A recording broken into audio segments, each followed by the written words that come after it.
যুক্তরাষ্ট্র ইসরায়েলের সঙ্গে যুদ্ধের অবসানে ৩ স্তরের নতুন প্রস্তাব দিয়েছে ইরান। ইরানের পররাষ্ট্র মন্ত্রণালয় বলেছে, ওয়াশিংটন ডিসি যদি তেহরানের সঙ্গে দ্বিতীয় দফা সংলাপে বসতে চায় সেক্ষেত্রে নতুন প্রস্তাবের ভিত্তিতেই আলোচনা হতে হবে। যুদ্ধবন্ধে রাশিয়ার প্রেসিডেন্ট ভ্লাদিমির পুতিনের সঙ্গে আলোচনায় সোমবার সকালে রাশিয়ার সেন্ট পিটার্সবার্গে পৌঁছেছেন ইরানের পররাষ্ট্রমন্ত্রী আব্বাস আরাকচি। এর আগে পাকিস্তান ও ওমান সফর করেছেন তিনি। মার্কিন প্রেসিডেন্ট ডোনাল্ড ট্রাম্প বলেছেন, আলোচনার দরজা খোলা রয়েছে। সুদীপ্তা মাহমুদের রিপোর্ট। হরমুজ প্রণালী পুনরায় চালু করা সহ যুদ্ধের অবসান নিয়ে যুক্তরাষ্ট্রকে ৩ স্তরের একটি নতুন প্রস্তাব দিয়েছে ইরান।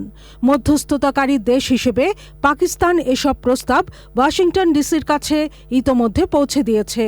প্রস্তাবে পরমাণু আলোচনা পরবর্তী পর্যায়ের জন্য স্থগিত রাখার কথাও বলা হয়েছে।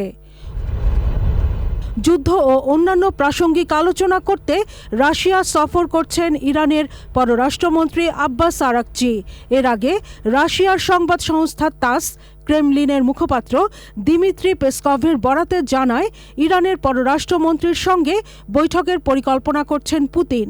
বৈঠকে যুদ্ধের সবশেষ অবস্থা, যুদ্ধবিরতি এবং সাম্প্রতিক ঘটনাবলী তুলে ধরে রুশ প্রেসিডেন্টের সঙ্গে আরাকচি পরামর্শ করতে পারেন বলে জানিয়েছেন রাশিয়ায় ইরানের রাষ্ট্রদূত কাজেম জালালি। ইরানের জানজান প্রদেশে ৯,৫০০টি বোমার ক্ষুদ্রাংশ, কয়েক ডজন অবিস্ফোরিত রকেট ও ক্ষেপণাস্ত্র এবং ৩টি ২,০০০ পাউন্ড ওজনের মার্কিন GBU-৫৭ বাংকার বিধ্বংসী বোমা নিষ্ক্রিয় করার কথা জানিয়েছে IRGC। যুদ্ধবন্ধে ইরান যুক্তরাষ্ট্র আলোচনা থমকে যাওয়ায় এবং হরমুজ প্রণালী দিয়ে তেল পরিবহন সীমিত থাকার কারণে আন্তর্জাতিক বাজারে অপরিশোধিত জ্বালানি তেলের দাম বেড়েছে।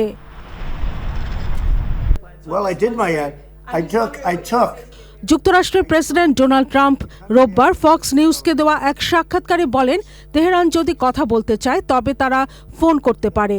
এর আগে মার্কিন প্রতিনিধি দলের পাকিস্তান সফর বাতিল প্রসঙ্গে তিনি বলেছিলেন, ইরানের দেওয়া প্রস্তাব আরও ভালো হওয়া উচিত ছিল। পাকিস্তানের প্রধানমন্ত্রী শেহবাজ শরীফ সামাজিক যোগাযোগ মাধ্যম এক্সে বলেছেন, নিরপেক্ষ মধ্যস্থতাকারী হিসেবে পাকিস্তান কাজ চালিয়ে যাবে।